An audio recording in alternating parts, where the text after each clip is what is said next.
First year diploma इंजिनिअरिंगला प्रवेश घेतलेले जे माझे विद्यार्थी मित्र आहेत, आत्ता तुम्हाला के स्कीम चालू आहे आणि के स्कीममध्ये फार छान पद्धत आहे की तुम्हाला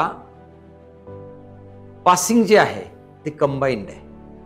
म्हणजे काय, युनिट टेस्टचं ॲव्हरेज जे आहे प्लस आउट ऑफ 70 पेपरमधलं थिअरीमधलं जे काही मार्क्स मिळतील ते कंबाईन करून पासिंग आहे.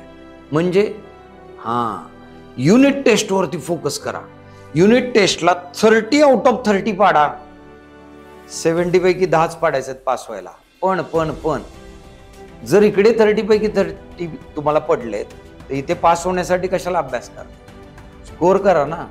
नॅचरली तुम्ही लक्षात घ्या, 30% मार्क जे कॉलेजच्या हातात आहेत तिथे तुम्ही जर तुमचा परफॉर्मन्स शो केला, ऑटोमॅटिकली इकडे तुमचे मार्क्स वाढणार आहेत, ऑटोमॅटिकली पर्सेंटेज वाढणार आहेत.